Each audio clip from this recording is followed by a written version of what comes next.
Mishiq to'g'risida nima deysiz? Payg'ambarlar silashgan deyishadi. Shu rostmi? Hozirgi kunda urfga kirib ketdi.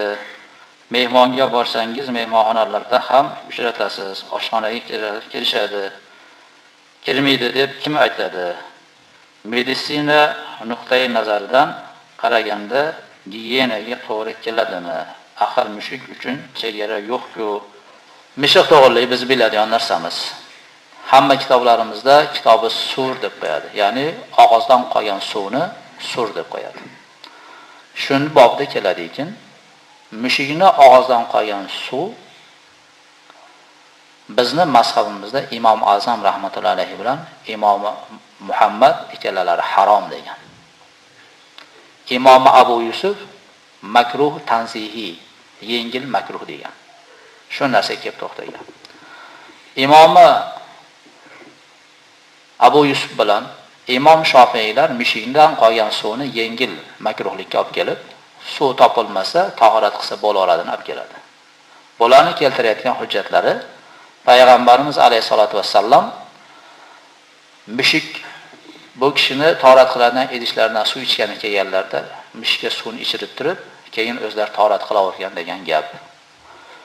Mushukni bu najosat emas. Mushuk ham uyda xizmat qiladigan bir xodimlarga o'xshaydi. Unga ozor bermaydi degan gaplarni isbotlab, dalillab, shu Imom Abu Yusuf bilan Imom Shofiy rahmatullohi alayh mushukdan qolgan suvni makruh tanzihi, yengil makruh deydi. Suv topilmas shunda tahorat qilsa bo'laveradi deydi. Imom Muhammad bilan Imom Azam rahmatullohi alayh Payg'ambarimiz alayhisolatu vassallam mushukni yovvoyi hayvonlardan bittasi deganlar. Yovvoyi hayvonlardan qolgan suv harom. Biz buni harom deymiz, deydi. Va Nurul Izohning sharhi Maroqil Falohda shu hadisga qoida keltiriladi ekan, agar mushuk birovni qo'lini yalagan bo'lsa, bu odam shu qo'lini yuvmasdan oldin o'qigan namozi namoz emas deydi. Qo'lini yuvib keyin namoz o'qiydi deydi. Mana shularni xulosalab aytamizki, mushuk bizni mazhabimizda makruh, haromga yaqin makruh. Tushunarli bo'ldimi? Harom dedi Imom Abu Yusuf bilan Imom Muhammad va Imom Azam rahmatullohi alayh. Makruh tanzihi dedi Imom Shofiy bilan Imom Abu Yusuf. Biz ikkalasining o'rtasini olamiz, hech qaysilari halol demadi, bo'laveradi demadi. Mushukdan ehtiyot bo'lgan yaxshi.